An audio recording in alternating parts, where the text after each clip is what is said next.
निष्पन्नाची लक्षणे आपुलेनी बहुवसपणे कृष्ण म्हणे। नमामि सद्गुरुं शांतं सच्चिदानंद विग्रहं पूर्ण ब्रह्मपरानंद मीशम आळंदी वल्लभम। भगवंताच्या कृपेने सर्व साधू संतांच्या आशीर्वादाने पुण्यसलीला इंद्रायणी मातेच्या पावन तीरावर संजीवन समाधिस्थ ज्ञानोबारायांच्या या पवित्र अशा अलंकापूर नगरीमध्ये जोग महाराज वारकरी शिक्षण संस्थाने आळंदी देवस्थान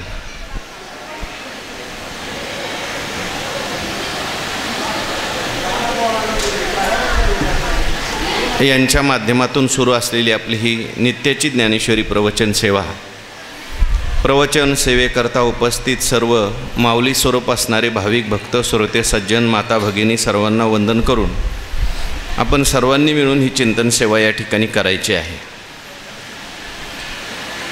भगवान श्रीकृष्ण परमात्मा अर्जुनाला दिव्य असा गीतेचा उपदेश करतात आणि या गीतेच्या उपदेशामध्ये 6व्या अध्यायाचा आपला विचार सुरू आहे।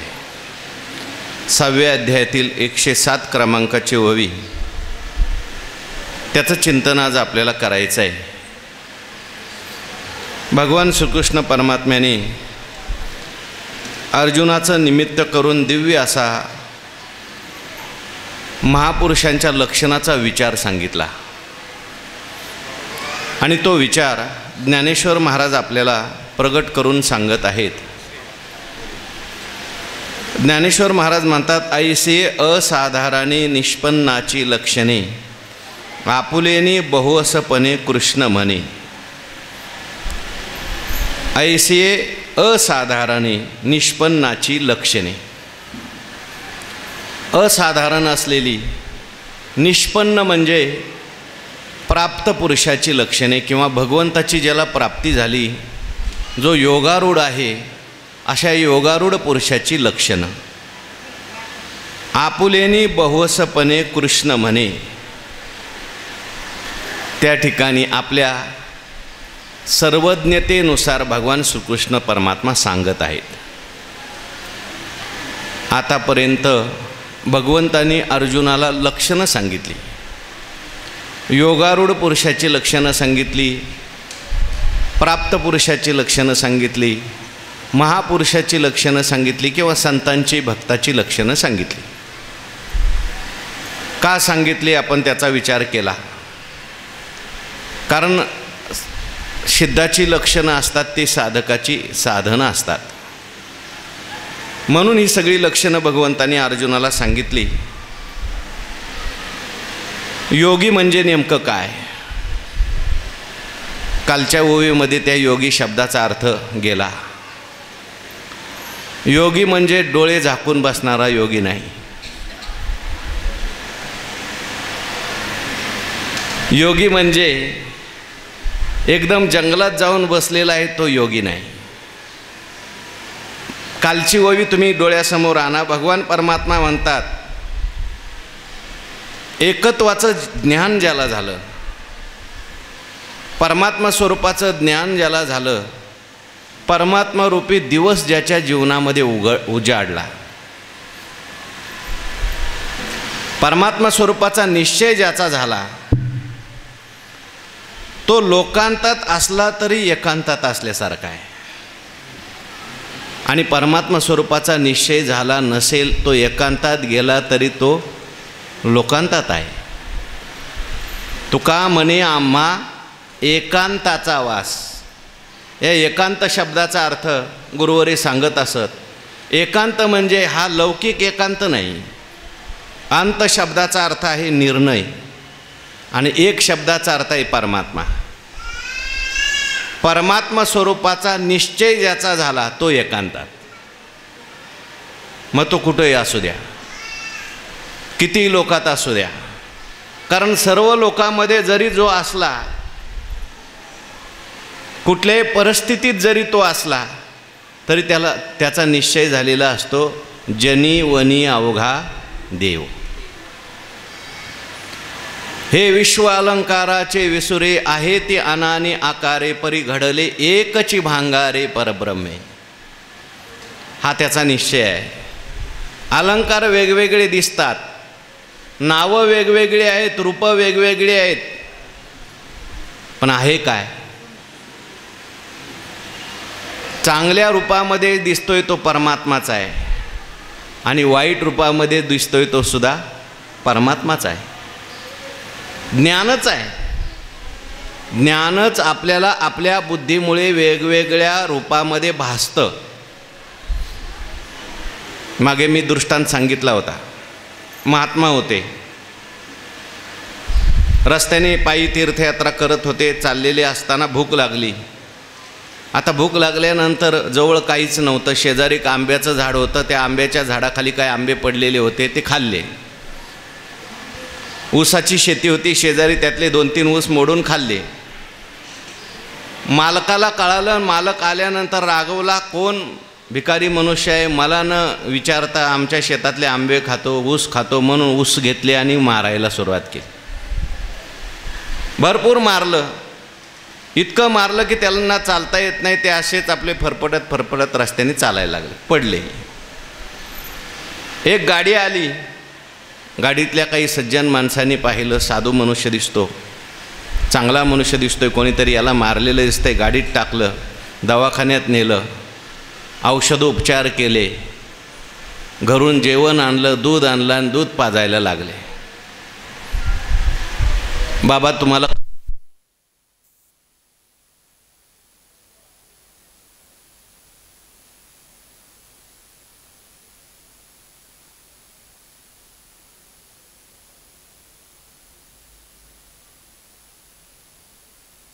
जीवनामध्ये जे काही घडतं त्याच्यात तो परमात्म्याची लीला पाहत असतो.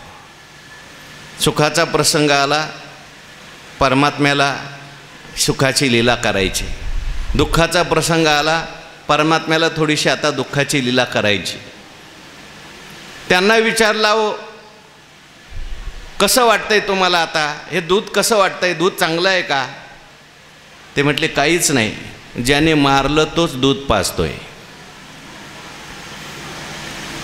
आपल्याला तसं वाटत नाही, पण साधू संतांची भूमिका अशी असते, हे विश्व अलंकाराचे विसुरे, आहे ते अनानी आकारे, परी घडले एकची भांगारे परब्रह्मे. म्हणून ज्ञानोबाराय सांगतात, ऐसी असाधारणे. साधारण मनुष्याच्या ठिकाणी ही लक्षणं तुम्हाला पाहायला मिळणार नाही. साधारण मनुष्याच्या ठिकाणी काय लक्षणं दिसतात?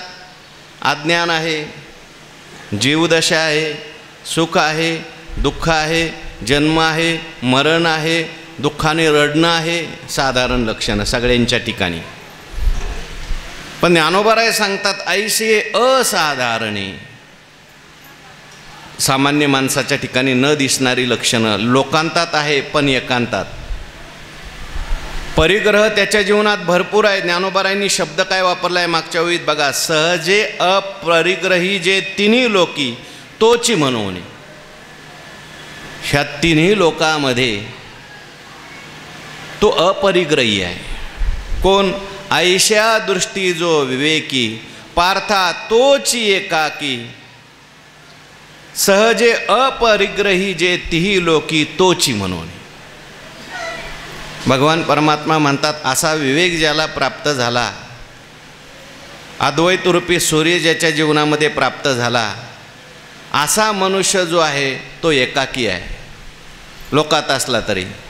आणि तिन्ही लोकांमध्ये तो अपरिग्रही आहे. कारण का? तोची म्हणून. आता त्याला त्याच्याशिवाय दुसरं जगात काही दिसत नाही. आपण पाचे आपण असे अखंडित. मागच्या 2 वया बघा तर तुम्हाला पुढचं अनुसंधान कळेल. त्याला आता दुसरं जगामध्ये काही दिसत नाही. पुढती अस्तवेना ऐसे जया पाहलिया अद्वैत दिवसे. मग आपण पाचे आपण असे अखंडित. ऐशी असाधारणी. ही कोणाची लक्षणं आहेत? भगवान परमात्मा ज्ञानोबाराय सांगतात. आता हे व्याख्यान जे आहे ते ज्ञानेश्वर महाराजांचं व्याख्यान स्वतंत्र आहे. हे व्याख्यान श्लोकामध्ये आलेलं नाही. ऐसे असाधारणे निष्पन्नाची लक्षणे. निष्पन्न मनुष्य, ज्याच्या जीवनामध्ये ज्ञान निष्पन्न झालं, ज्याच्या जीवनामध्ये परमात्मा निष्पन्न झाला, ज्याच्या जीवनामध्ये यथार्थ स्वरूपाचा साक्षात्कार झाला,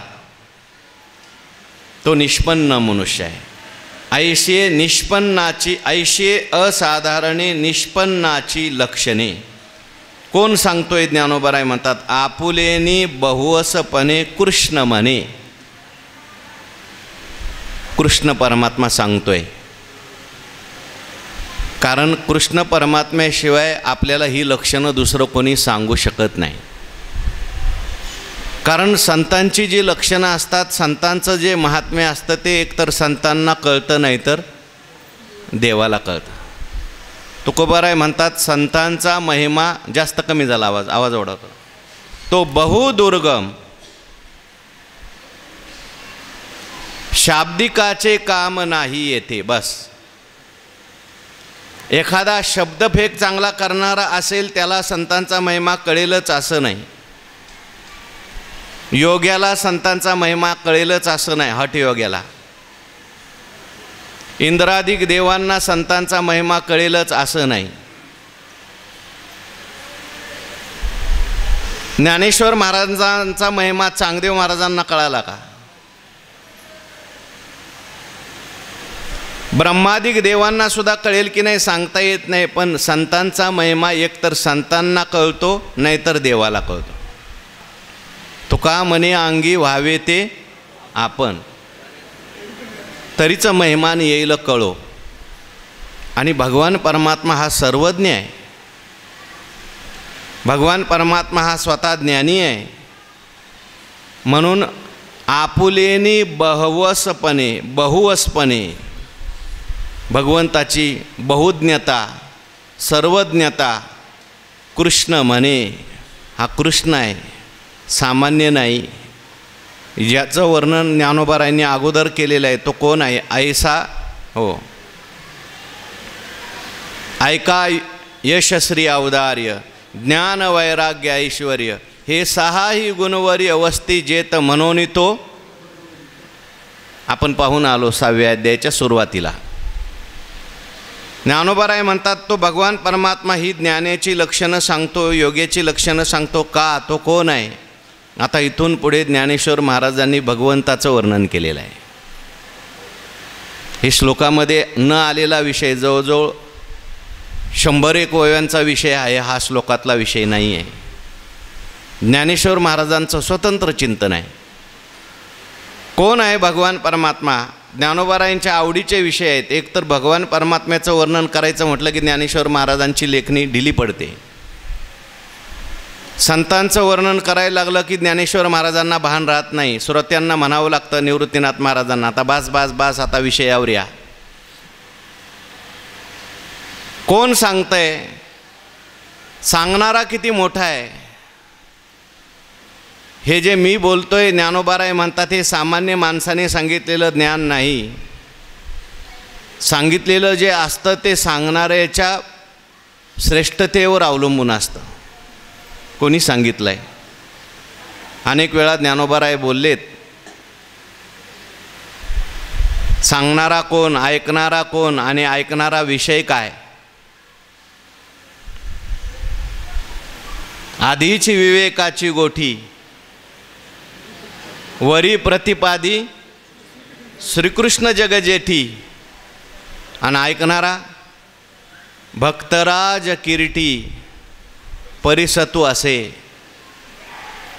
तो सांगणारा भगवान परमात्मा कसा आहे? ज्ञानोबाराय बोलतात पुढच्या ओळीमध्ये बघा, तो ज्ञानी यांचा बापू, देखणे यांचे दिठीचा दीपू, जया दादुलयाचा संकल्पू विश्व रची. तो परमात्मा कसा आहे? ज्ञानोबाराय सांगतात, जो ज्ञानियांचा बापू, ज्ञान्यांचा बाप आहे. तो बाप म्हणजे ज्ञानी लोकांना जन्म देणारा. देखनियांचे दिठीचा दीपू, जेवढे देखणे आहेत, पाहणारे आहेत, त्या पाहणाऱ्यांच्या दृष्टीचा दिवा म्हणजे तो परमात्मा आहे. आणि जया दादुलियाचा संकल्प विश्व रची. भगवान परमात्म्याला ज्ञानोबा आहेत दादूला म्हणतात. समर्थ आहे, बलवान आहे, पती आहे, स्वामी आहे. किती मोठा आहे तो, किती श्रेष्ठ आहे, काय सामर्थ्य आहे. जया दादुलियाचा संकल्प विश्वरची. संकल्पाने विश्वरचना करतो. हा सरळ सरळ अर्थ सांगितला ओवीचा. ओवीमध्ये फार अर्थ भरलेला आहे. ज्ञानोबा आहेत भगवंताचं वर्णन करत असताना म्हणतात, हा भगवान परमात्मा ज्ञानी यांचा बाप आहे. बाप म्हणजे जन्म देणारा, सांभाळणारा, त्याला आपण काय म्हणतो? बाप म्हणतो. ज्ञानोबारायांनी ज्ञानियांचा बाप भगवंताला का म्हटलं? हे ज्ञानी कोण कोण आहेत आणि त्यांचा बाप भगवान परमात्मा कसा आहे? कोण आहे ज्ञानी तुमच्या दृष्टीने सांगा. जगातलं ज्ञानी कोण कोण कोण तुम्हाला ज्ञानी वाटतो? कोण तुम्हाला ज्ञानी वाटतो? जगामध्ये ज्ञानी कोण सांगा. ज्ञानेश्वर महाराजांनी ज्ञानी कोणाला म्हटलंय? सगळ्यात पहिला ज्ञानी जगातला वेद आहे. वेद. वेदापेक्षा ज्ञानी कोण आहे का मोठा? सांगा. ज्ञानोबारायांनी ज्ञानेश्वरीमध्ये वेदाला किती महत्त्व दिलं आहे. वेदाला त्या ठिकाणी बाप म्हटलं आहे, अनेक ठिकाणी. सांगा ओवी. तो अमान्य केला बापू वेदू जेने. हां, जगी समान सकृपू कृपू हिताहिताचा दीपू. तो अमान्य केला बापू वेदू जेने. अहितापासोनी काढती हित देऊनी वाढविती. नाही श्रुती परवती. जगात सगळ्यात मोठा बाप म्हणजे वेद आहे. सगळ्यात मोठा ज्ञानी वेद आहे. वेदामध्ये जेवढं ज्ञान आहे तेवढं ज्ञान जगात कुठंच नाही. भगवान परमात्मा सुद्धा वेदाचा आधार घेतात. वेदात असं सांगितलं आहे. संत सुद्धा वेदाचा आधार घेतात. ज्ञानोबाराय म्हणतात, वेद मार्गे मुनी गेले. असा हा वेद आहे. पण त्या वेदाच्या ठिकाणी असलेलं जे ज्ञान आहे, त्या वेदालाही जन्म देणारा, वेदालाही शिकवणारा कोण आहे? भगवान म्हणतात, वेदातेही पडविता आद्य गुरु तो. येनेची पडवोनी वेद केला शहाणावो. वेदालाही जन्म देणारा. आता जन्म देणारा म्हटल्यानंतर वेद काही निर्माण झाले असं समजू नका बरं का. प्रगट करणारा. वेद हे नित्य आहेत. भगवान परमात्मा त्या वेदाला प्रगट करतात. पाहे पा जाणवेचे निबळे कोणी वेदापासून असे आगळे. ज्ञानोबाराय बोलतात. बोलके आती. कोण आहे वेदापेक्षा ज्ञानी? पण त्या वेदाला, वेदाचा जन्म भगवंताच्या निश्वासातून होतोस. हो, जन्मले गा जयाचे निश्वासी, जन्मले गा वेदराशी. एक. दुसरा ज्ञानी जगातला आहे ब्रह्मदेव. कारण ह्या सृष्टीची उत्पत्ती करणारे ब्रह्मदेव आहेत. पण त्या ब्रह्मदेवाला सुद्धा ज्ञान देणारे काय आहेत? भगवान परमात्मा आहे. आणखीन तिसरा ज्ञानी कोण? ज्ञानी म्हणजे काय? ज्ञानियांचा बापू म्हटलंय. ज्ञान म्हणजे लौकिक ज्ञान घेऊ नका. परमात्मा स्वरूपाचा यथार्थ साक्षात्कार झाला त्याला म्हणायचं ज्ञानी. तरी परमात्मा ऐसे एक वस्तू असे ते जया दिशे ज्ञानास्तव. परमात्मा स्वरूपाचं यथार्थ ज्ञान झालं ते ज्ञानी. आणि अशा ज्ञान्यांचा बाप का म्हटलं, त्यांना ते ज्ञान होण्याकरता याच्या कृपेची आवश्यकता असते. हाच त्या ठिकाणी गुरु होतो आणि ज्ञान देतो. माझ्या विठोबाचा आपणची देव होय गुरु. किंवा तेषां सततयुक्तानां भजतां प्रीतिपूर्वकं ददामि बुद्धियोगं तं येन मामुपयांति ते ज्ञान त्या ठिकाणी त्यांना देतो, म्हणून ज्ञानियांचा बापू. पुढे ज्ञानोबाराय म्हणतात, देखणियांचे दिठीचा दीपू.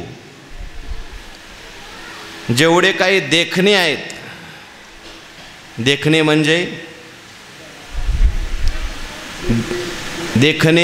म्हणजे पाहणारे. जगात काही लोक देखणे आहेत. आपण ज्याला मराठीत देखणे तो देखणे इथे घ्यायचा नाही बरं का. देखणे म्हणजे पाहणारा. देखणे यांच्या दिठीचा दीपू. देखणे म्हणजे पाहणारे. त्या पाहणाऱ्यांची जी दृष्टी आहे, त्या दृष्टीला जो प्रकाश देणारा आहे तो परमात्मा आहे. कोण कोण आहेत देखणे? पाहणारे कोण कोण आहेत? पाहणारा म्हणजे आपण ज्यांच्या प्रकाशात पाहतो असा सूर्य आहे, त्याच्यानंतर चंद्र आहे,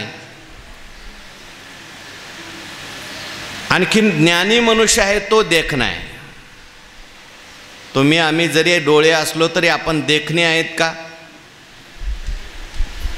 आपल्याला दिसत असलं तरी सुद्धा, दृष्टी असून सुद्धा आपण आंधळी आहोत. आपल्याला दिसत नाही, परमात्मा दिसत नाही. म्हणून देखणा त्याला म्हटलंय, ज्याला ज्ञानदृष्टी प्राप्त झाली तो देखणा.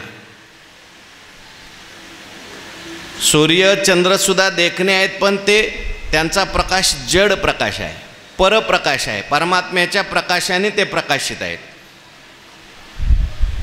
पण भगवान परमात्मा असा आहे, देखणियांचे दिठीचा दीपू. म्हणजे पाहणारे जे लोक आहेत, त्या पाहणाऱ्या लोकांना जी काही दृष्टी प्राप्त होते, ज्ञानदृष्टी आहे, ती मूळ ज्ञान जर कोणाचं असेल तर ते परमात्म्याचं आहे. परमात्माच ज्ञानस्वरूप आहे.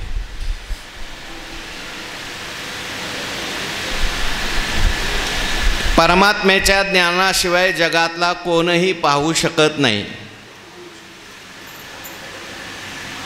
बाकीचं व्यवहारातलं ज्ञान असू द्या, परमार्थ ज्ञान ज्यांना प्राप्त झालेलं आहे त्या ज्ञानाचा सुद्धा मूळ प्रकाशक, मूळ स्रोत जर कोण असेल तर तो भगवान परमात्मा आहे. म्हणून देखणियांचे दिठीचा दीपू असं म्हटलं. मागे आपण पाहून आलो, अर्जुनाला भगवंतांनी विश्वरूप दाखवलं, पण लगेच विश्वरूप दिसलं नाही. भगवान म्हणायचे, पहा पहा अर्जुना, मी प्रगट केलंय. पण अर्जुन म्हणायचा, देवा मला काहीच दिसत नाही. मग काहीच दिसत नाही तेव्हा भगवंताने अर्जुनावर कृपा केली, आणि कृपा केल्यानंतर दिव्य दृष्टी दिली. दिव्य दृष्टी दिली की विश्वरूप दिसायला लागलं. तसं परमात्मा स्वरूप पाहायचं असेल तर परमात्मा स्वरूप ज्याला पाहायचं आहे त्याच्याकरता जो मूळ दिवा आहे, ज्ञातृज्ञेयावेन नुसधेची जे ज्ञान, तो परमात्मा आहे. नुसता डोळा असून सुद्धा उपयोग नाही. जसा डोळा आहे पण अंधार असेल तर दिसत नाही, तसं हा डोळा असून नुसतं परमात्मा दिसत नाही. त्याला ज्ञानाचा डोळा पाहिजे. पश्यन्ति ज्ञानचक्षुषा विमूढा नानुपश्यन्ति. ज्ञानदृष्टी पाहिजे, आणि ती ज्ञानदृष्टी जो आहे त्या ज्ञानदृष्टीचा अधिष्ठान जर कोण असेल तो परमात्मा आहे. म्हणून देखणियाचे दिठीचा दीपू म्हटलं. आणि भगवान परमात्मा म्हणतात, ज्ञानोबाराय म्हणतात, जया दादुलयाचा संकल्पू विश्व रची. ज्ञानोबारायांनी भगवंताला इथं दादूला म्हटलेलं आहे. दादूला शब्दाचा अर्थ समर्थ, स्वामी, मालक, पती या अर्थाने सुद्धा दादूला शब्द आहे. ज्ञानोबारायांनी दादूला शब्द शुकाचार्यांना वापरला आहे. विषय जिनोनी जन्मले जय शुकादिक दादोले. भगवान परमात्माला दादोला म्हटलं कारण भगवान परमात्मा एकटाच पती आहे, बाकी सगळे प्रकृतीत अडकलेले जीव आहेत. किती समर्थ आहे भगवान. ज्ञानोबाराय म्हणतात जया दादोलियाचा संकल्प विश्व रची. त्याच्या संकल्पात एवढीच ताकद आहे की तो संकल्पामधून सगळं विश्व रचतो. विश्व रचना करण्याकरता भगवंताला विशेष प्रयास करावे लागत नाहीत. त्याचा संकल्पची झाला त्या प्रसवतावो. भगवान परमात्म्याचा संकल्प पहिला. भगवान परमात्मा एकटाच असतो. जसं आपण झोपतो आणि झोपेमध्ये आपण संकल्प करतो आणि संकल्पामध्ये मनात सृष्टी निर्माण होते, त्याला स्वप्न म्हणतात. स्वप्नातले पदार्थ तयार करायला आपल्याला काही श्रम पडतात का? काहीच नाही. तसं भगवान परमात्मा एकटे आपले योगनिद्रेमध्ये असतात, जागे होतात. एकले नकंठेची मनोनिया येणे, केली निर्माण 14 भुवने, गगन चंद्र सूर्य मेघ तारांगणे, पाचही महाभूते भौतिके भिन्ने भिन्ने. फक्त संकल्प केला देवाने, त्याचा संकल्पची झाला त्या प्रसवतावो. ज्ञानोबारायांनी वर्णन केले अनेक अध्यायामध्ये. 13व्या अध्यायात वर्णन आहे 42 ते 50. 8व्या अध्यायात निर्माण आहे वर्णन आहे. पै निर्विकल्पाची बरडी फुटी आदी संकल्पाची विरुडी आणि ते सवेची मोडीनी डोंडी ब्रह्मगोळकांची. संकल्प भगवंतांनी केला की ब्रह्मांड निर्माण होतात, अनेक ब्रह्मांड निर्माण होतात. आणि देवाने संकल्प केला की ही ब्रह्मांड सगळी कुठं जातात? लयाला जातात. असं वर्णन केलं आहे. भगवंतांनी पापणी उघडली की सृष्टी निर्माण होते आणि देवानी पापणी मिटून घेतलं की सगळ्या सृष्टीचा प्रलय होतो. संकल्पामध्ये त्याच्या एवढी ताकद आहे. ज्ञानोबाराय म्हणतात किती मोठी ताकद आहे. जया दादोलियाचा संकल्प विश्व रची. देवानी संकल्प केला की सगळ्या सृष्टीत घडामोडी होतात. आपल्याला भागवतामध्ये माहिती आहे देवानी संकल्प केला. आता राक्षसांना सगळ्या मारलं, अवतार कार्य संपलं. देव विचार करायला लागले आता मी गेल्यानंतर हे यादव जे आहेत हे सुद्धा राक्षसासारखे वागतील. आता यांना मारण्याकरता मला परत अवतार घ्यावा लागेल. त्यापेक्षा आता काय करू, यांनाही संपून जाऊ. फक्त संकल्प केला. संकल्प केल्याबरोबर सृष्टीत घडामोड व्हायला लागते. भगवंताची मुलं, भगवंताचे नातू खेळण्याकरता म्हणून पिंडारक क्षेत्रामध्ये गेले. काय दुर्वास ऋषीची चेष्टा केली. सांबाच्या पोटावर कपडे बांधले, स्त्रीचा वेश दिला. आमची बहीण आहे, गर्भवती आहे, हिला मुलगा होईल की मुलगी होईल. त्या दुर्वास ऋषींनी विचार केला देवाची मुलं नातू असं वाईट का वागायला लागले. डोळे झाकले, पाहिलं तर देवाचा संकल्प आहे यांना संपवायचं आहे आणि संकल्पाकरता आपल्याला मध्ये केलं आहे. म्हटले काय हरकत नाही देवा, तुमचा संकल्प आहे तसं होणार आहे. शाप दिला, हिला मुसळ होईल आणि तुमचं सगळ्यांचं काय करून टाकेल, नायनाट करून टाकेल. संकल्प. ज्ञानोबाराय आणखीन वर्णन पुढे करतात किती भगवान परमात्मा मोठा आहे. देवाचं वर्णन करायला लागलं की ज्ञानोबाराय थांबत नाहीत. एकापेक्षा एक वेगवेगळी उदाहरणं देऊन भगवंताचं श्रेष्ठत्व सांगतात, कारण आवडीचा विषय आहे. प्रणवाची पेठे जाहले शब्द ब्रह्म माझिते, ते जयाचे यशा धाकुटे वेढू न पुरे. पुढची ओवी बघा. ज्ञानोबारायांनी भगवंताचं वर्णन केलं. कसा आहे हा भगवान परमात्मा, किती मोठा आहे भगवान परमात्मा. काय त्या भगवंताचं आम्ही वर्णन करायचं. ज्ञानोबाराय म्हणतात मोठे मोठे वर्णन करणारे होऊन गेले आणि सगळ्यात मोठ्याचं नाव घेतलं ज्ञानोबारायांनी. इथे कोणाचं नाव घेतलंय? या ओवीमध्ये ज्ञानोबारायांनी कोणाचं नाव घेऊन वर्णन केलंय?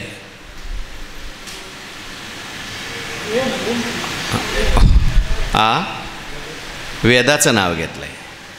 प्रणवाची पेठे झाले शब्द ब्रह्म माझिठे. म्हणजे प्रणवाच्या ओंकाराच्या पेठेमध्ये, बाजारपेठेत झाले शब्द ब्रह्म माझिठे. म्हणजे शब्द ब्रह्म म्हणजे वेदरूपी कपडा तयार झाला. आणि तो कपडा ते जयाचिया यशा धाकुटे वेढू न पुरे. तो जो कपडा आहे तो भगवान परमात्म्याच्या यशाचं वर्णन करण्याकरता पुरत नाही, धाकुटा झाला. अशी ओवी वाचली तर लवकर लक्षात येत नाही. रूपक केलं ज्ञानोबारायांनी. कपडा असतो आणि तो कपडा पुरेसा असला पाहिजे. मूर्तीसाठी आपण कपडा आणला आणि मूर्ती जर मोठी असेल तर मग मूर्तीला तो कपडा पूर्ण पडत नाही. 2 वेळे झाले की संपलं.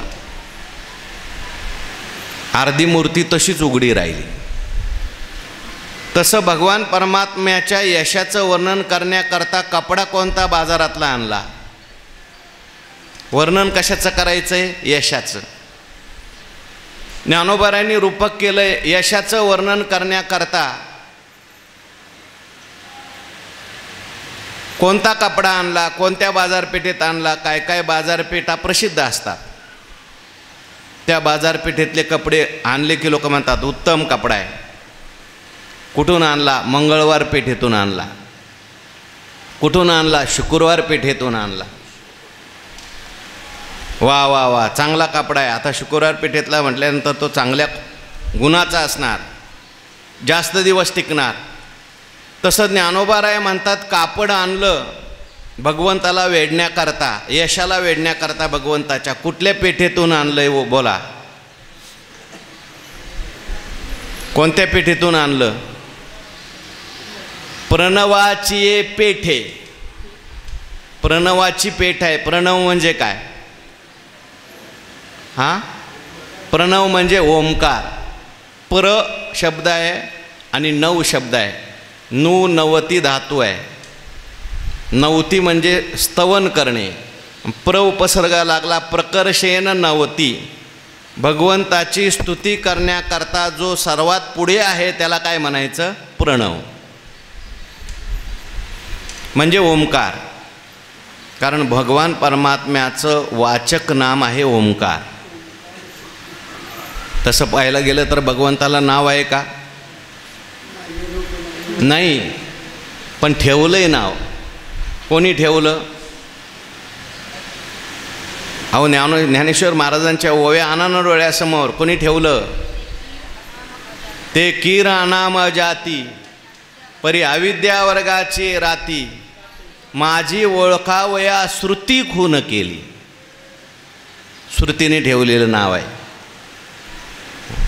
हो. उपजलिया बाळकाशी नाव नाही तयापाशी, ठेवलेनी नावेशी ओ देत उठी.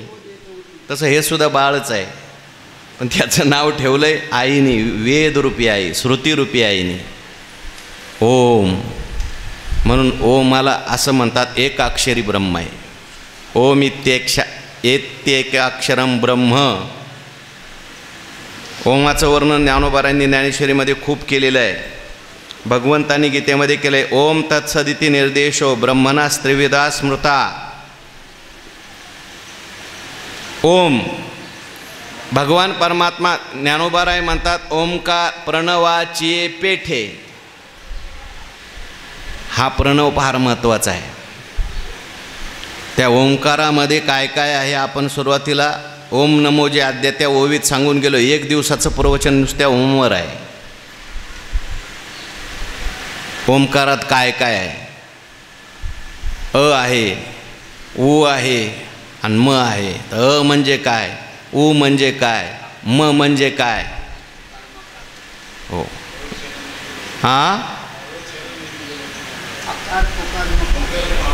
मस्तकाकारे. आकार चरण युगुल, उकार उदर विशाल, मकार महामंडल मस्तकाकारे. गणपती झाला ओंकारात. चला आणखीन ओममध्ये काय काय आहे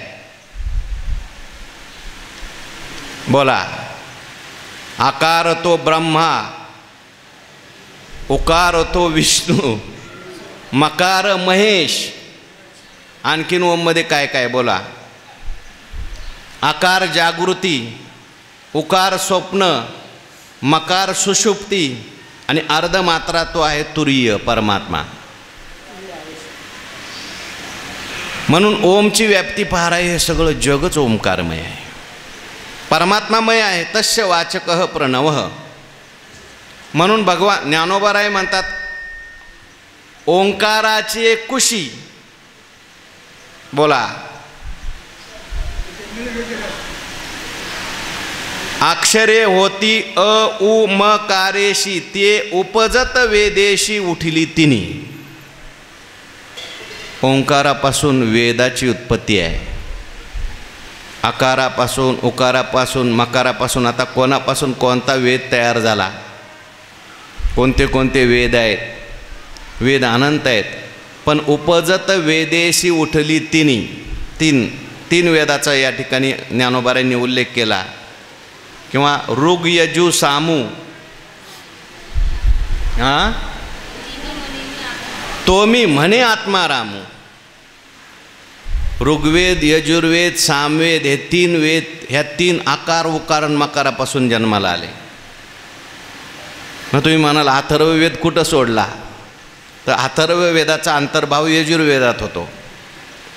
म्हणून ज्ञानोबारांची मूळ ओवी बघा. आता प्रणवाचे पेठे, बाजारपेठ कोणती आहे, त्याला पेठ का म्हटलं, ओंकारात एवढं सगळं साठवलंय म्हणून त्याला पेठ म्हटलं. त्याच्यात वेद आहे, त्याच्यात सगळ्या अवस्था आहेत, त्याच्यात सगळे देव आहेत.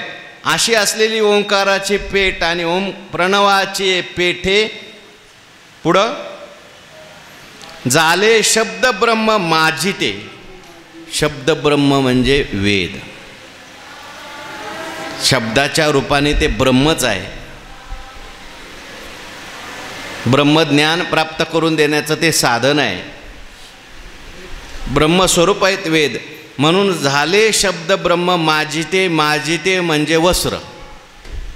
आणि ते वस्त्र जे आहे ते ज्ञानोबाराय म्हणतात ते जयाचिया यशा धाकुटे वेढू न पुरे.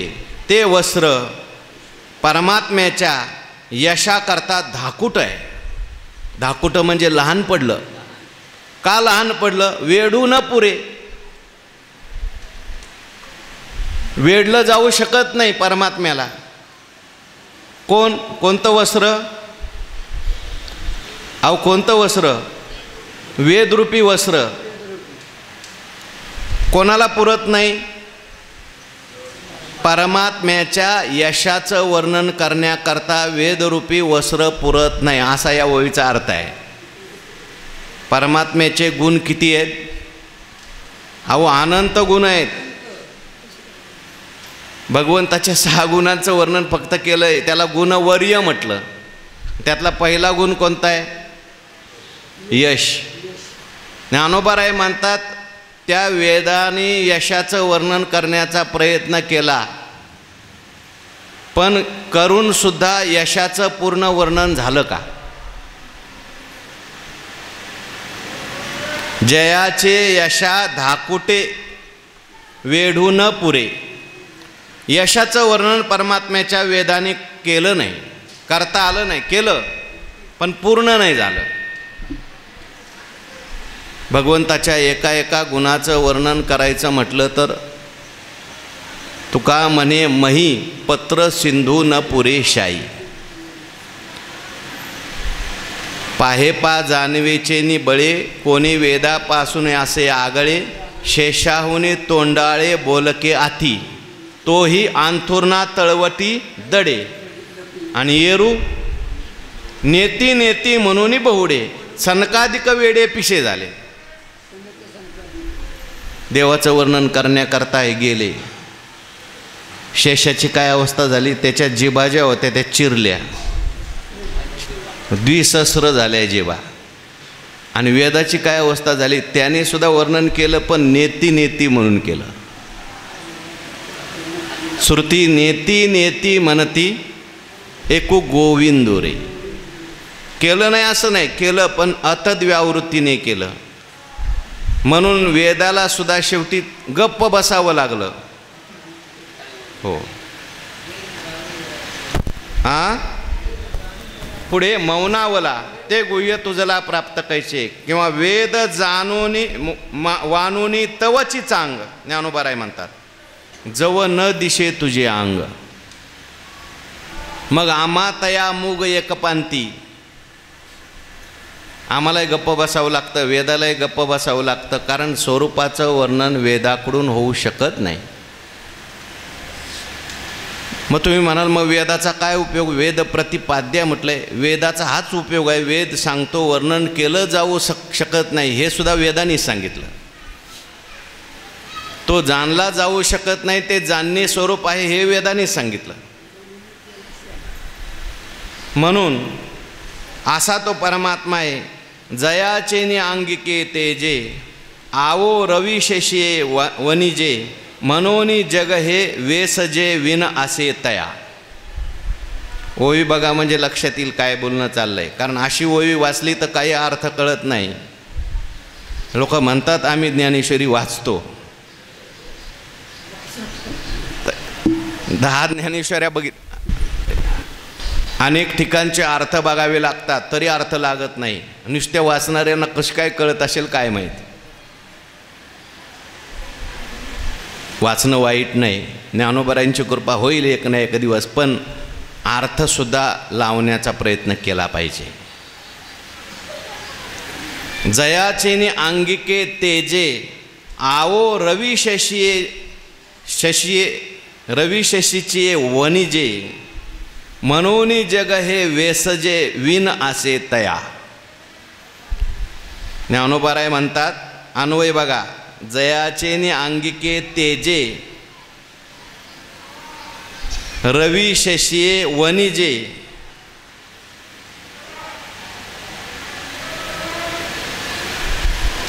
रवी शशिये वनिजे आवो, मनोनी जग हे वेसजे विन असे तया. ज्याच्या अंगच्या तेजामुळे रवी आणि शशी यांचा जो व्यापार आहे, त्या वनिजे म्हणजे व्यापार, त्याला प्रतिष्ठा प्राप्त झाली. आवो आवो म्हणजे प्रतिष्ठा प्राप्त झाली. ज्याच्या अंगच्या तेजामुळे सूर्य चंद्र यांच्या व्यापाराला प्रतिष्ठा प्राप्त झाली, म्हणून जग हे वेसजे विन असे तया. म्हणून जग हे त्याच्या प्रकाशाशिवाय आहे काय, असा अर्थ आहे. सोपं करून सांगतो. एखादा मनुष्य व्यापार करतो, दिवाळीमध्ये एखाद्याने फटाक्याचं दुकान लावलं, व्यापार करतो, भांडवल कमी आहे म्हणून तो छोटा व्यापार करतो, पण त्याच्यापेक्षा मोठा व्यापारी असतो, तो त्याच्याकडून ते फटाके घेऊन येत असतो उधार दिवाळीपुरते. मग दिवाळी झाल्यावर तुमचे पैसे देऊन टाकणार. तसं ज्ञानोबाराय म्हणतात, रवी आणि शशी यांचा व्यापार सुरू आहे. कशाचा व्यापार सुरू आहे? सूर्याचा व्यापार काय आणि चंद्राचा व्यापार काय? जगाला प्रकाश देण्याचा व्यापार करतात. पण यांचा जो व्यापार चाललाय तो कोणाच्या भांडवलावर चाललाय? जर भांडवलच नाही मिळालं तर यांचा व्यापार चालेल का? यांची व्यापाराची प्रतिष्ठा काय? ज्ञानोबाराय म्हणतात, जयाचे अंगिके तेजे, रवी शशीचे वनिजे आवो. आवो म्हणजे प्रतिष्ठा आणि वनिजे म्हणजे व्यापार. ज्याच्या तेजामुळे या चंद्राला आणि सूर्याला प्रकाश करण्याचा जो व्यापार आहे त्याची प्रतिष्ठा प्राप्त झालेली आहे. म्हणून जग हे वेसजे विनासे तया. म्हणून जगामध्ये असलेला जो प्रकाश आहे त्याच्याशिवाय कसा काय असेल? सूर्यप्रकाश तो चंद्राचाही प्रकाश आहे, परंतु हा जो प्रकाश आहे तो त्यांचा स्वतःचा आहे का? कोणाचा प्रकाश आहे? परमात्म्याचा प्रकाश आहे. परमात्म्याच्या प्रकाशामध्ये हे सगळे प्रकाशमान झाले. म्हणून अनेक ठिकाणी ज्ञानोबारायांनी वर्णन केलं आहे की चंद्र आणि सूर्य यांचा प्रकाश कुठपर्यंत, परमात्म्याचा प्रकाश आहे म्हणून यांचा प्रकाश आहे. ज्ञानोबारायांनी उदाहरण दिलं आहे, जैसे शिंपी पण हारपे. बोला, सोपी ओवी आहे, नेहमीची आहे. जैसे शिंपी पण हारपे तव तव खरे होय रूपे. हा, दोरी लपता सापे फार होईजे. चांदीला खरं पण कुठपर्यंत आहे, शिंपी दिसली नाही म्हणून. सापाला खरंपर्यंत कुठपर्यंत आहे, दोरी दिसली नाही म्हणून. तैसे चंद्र सूर्य आदी थोरे, ये तेजे जे अपारे, ते जयाचेनी अंधारे प्रकाशिती. ज्ञानोबाराय म्हणतात, तसं परमात्म्या स्वरूपाचा तुम्हाला अजून अंधार आहे म्हणून सूर्याचा प्रकाश तुम्हाला प्रकाश वाटतोय. जयाचेने अंधारे प्रकाशिती, त्याचा अंधार आहे म्हणून यांचा प्रकाश दिसतोय. ज्या दिवशी तुम्हाला त्याचा प्रकाश कळेल त्या दिवशी कळेल की हा सूर्य आणि चंद्र जो आहे हा प्रकाशमान नाही, परमात्म्याचाच प्रकाश आहे. वा, ते वस्तू की तेजो राशी. भगवान त्या ठिकाणी ज्ञानोबाराय सांगतात, ते वस्तू की तेजो राशी सर्व भूतात्मक सरिसी, चंद्र सूर्याच्या मानसी प्रकाशे जे. हो, मनोनी चंद्र सूर्य कडवसा, पडती वस्तूच्या प्रकाशा.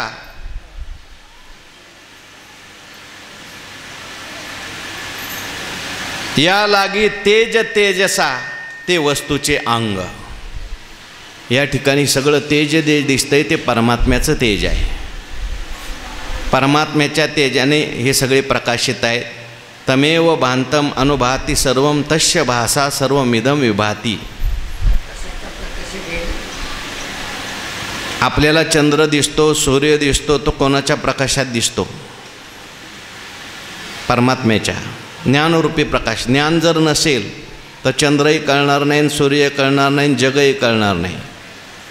पहिल्यांदा आपल्याला आपलं ज्ञान होतं, मग जगाचं ज्ञान होतं.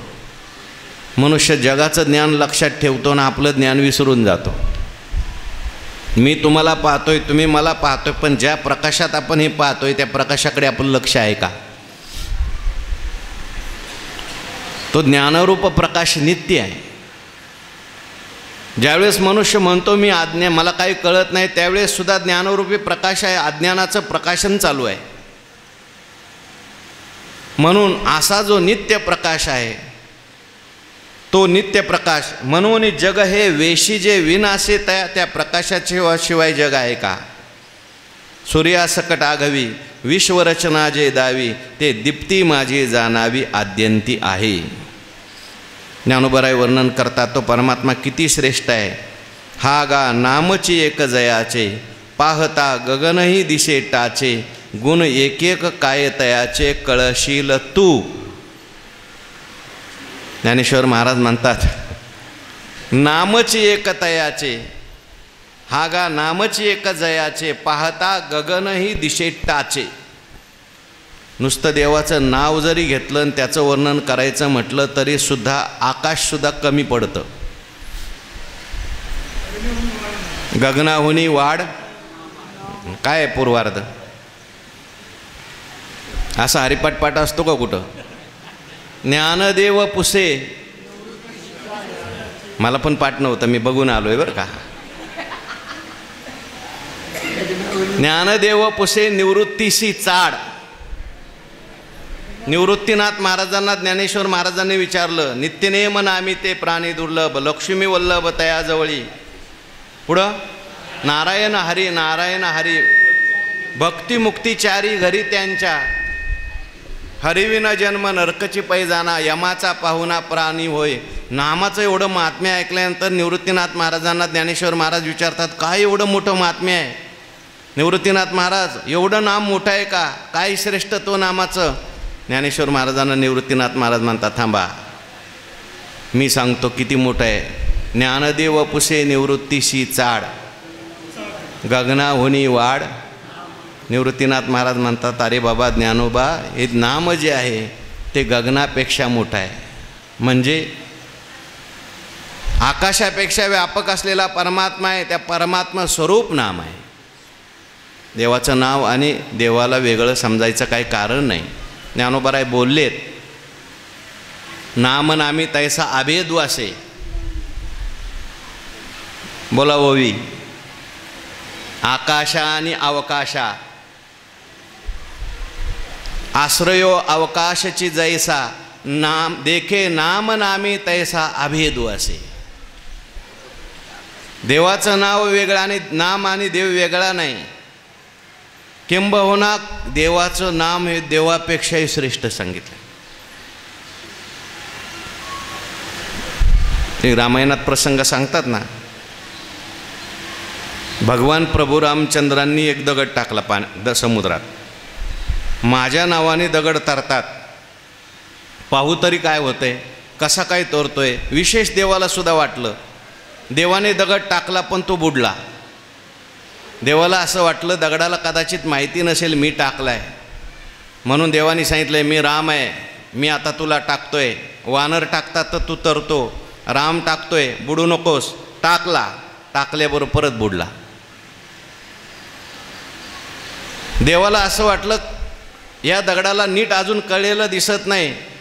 परत देवाने दगड घेतला आणि परत त्या ठिकाणी नीट त्या दगडाला समजून सांगितलं, तुला शोभत नाही, माझं सामर्थ्य तुला माहिती नाही, मी काय काय केलंय, ऐका यशस्वी औदार्य, सगळं सांगून टाकला तरी तुझा.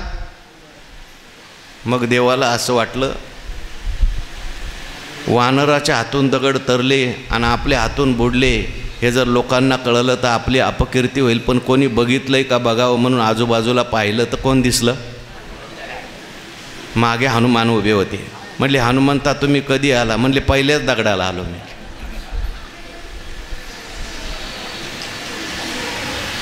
अरे हनुमंता, हे काय आश्चर्य आहे, माझ्या नावाने तरतात आणि मी टाकल्यावर बुडतात. हनुमंतरायांनी चांगलं स्पष्टीकरण दिलं. म्हटले तुमच्या नावातही सामर्थ्य आहे, तुमच्यात सामर्थ्य आहे, तुम्ही ज्याला टाकणार तो बुडणार नाही तर तरणार काय? कशा करता मी बोलतोय? नामची हागा नामची एक जयाचे, पाहता गगनही दिशे टाचे. ज्ञानेश्वर महाराज म्हणतात एक नाम जर मी सांगायला लागलो, नामाचा विस्तार जर तुम्हाला सांगायला लागलो, नामाचं महात्म्य सांगायला लागलो, आकाश पुरणार नाही. गुण एक एक काय तयाचे, कळशील तू. मग आता एक एक गुण सांगत बसू का? आणि तुम्ही थांबताल का सांगायला लागलो तर? कळशील तू कोणाला म्हणलंय? अहो ज्ञानेश्वरी ऐकताना डोळे उघडे ठेवून ऐका. कळशील तू कोणाला म्हणलंय सांगा? हा, कोण बोलतोय? कोणाबरोबर बोलतोय? काय संवाद चाललाय? कोणाचा संवाद चाललाय? काय वर्णन चाललंय? देवाचं वर्णन चाललंय. कोण करतंय? ज्ञानेश्वर महाराज करतात. आणि कोणाला सांगतात? अहो संवाद जो चाललेला आहे, पहिला संवाद आहे धृतराष्ट्र संजय, दुसरा संवाद आहे कृष्ण अर्जुन, तिसरा संवाद आहे कोण? ज्ञानेश्वर महाराज आणि श्रोते. मग ज्ञानेश्वर महाराज आपल्याला सांगतायत, पण कळशील तू शब्द वापरलाय. ज्ञानेश्वर महाराज श्रोत्याला तू म्हणतात का कधी? म्हणले का? प्रभू तुम्ही महिषाच्या मूर्ती. ज्ञानेश्वर महाराज श्रोत्याला कधी एकेरी बोललेले नाही, तू म्हणलेले नाही, तुम्ही म्हणले. भावादृश्य श्रोते म्हटलेलं आहे. म्हणून तू शब्द ज्ञानेश्वर महाराजांनी आपल्यालाच वापरलाय. काय तू वर्णन करणार आहेस? कळशील तू. किती त्या ठिकाणी देवाचं वर्णन करावं. मनोनी असो हे वानने, सांगोने नो कवनाची लक्षणे, दावावी मिशे येणे का बोलिलो ते. ज्ञानेश्वर महाराज म्हणतात म्हणून असो हे वानने. आता हे मी वर्णन किती करायचं? सांगो नेनो कवनाची लक्षणे, दावावी मिशे येणे का बोलिलो ते. कवनाची लक्षणे येणे मिशे दावावी ते का बोलिलो सांगो नेनो. ज्ञानेश्वर महाराज म्हणतात, म्हणून भगवान परमात्म्याने ही लक्षणं सांगितली योगारूढ पुरुषाची. त्यानंतर मी सुद्धा भगवंताची लक्षणं सांगितली. पण भगवंतानी अशी योगारूढ पुरुषाची लक्षणं का सांगितली आणि भगवंत किती श्रेष्ठ आहेत ते मी का सांगितलं हे मलाही सांगता येत नाही. किंवा ही जी योगारूढ पुरुषाची लक्षणं आहेत किती जरी सांगितली तरी सांगता येऊ शकत नाहीत, कारण ते स्वरूप असं आहे अनिर्वाच्य आहे. किती बोललं तरी त्याच्याविषयी थोडं आहे. म्हणून न बोलता आपण सुद्धा काय करू, थांबू. पुढचा जो विषय आहे फार महत्त्वाचा विषय आहे. हा विषय श्लोकात नाही, गीतेत नाही. भगवंताला एक भीती वाटायला लागली, चिंता वाटायला लागली. भगवान परमात्मा चिंतित झाले, अर्जुनाला हे ज्ञान द्यायचं का ना द्यायचं. दिलं तर अर्जुनाच्या माझ्यामध्ये असलेलं जे प्रेम आहे, अर्जुन जर मत्स्वरूप झाला, भगवत स्वरूप झाला, ब्रह्मज्ञानी झाला तर ते कमी होईल. म्हणून भगवंताला चिंता निर्माण झाली. त्याचं वर्णन आता उद्या करायचं आहे आपल्याला, उद्या नेहमीच्या प्रवचनामध्ये.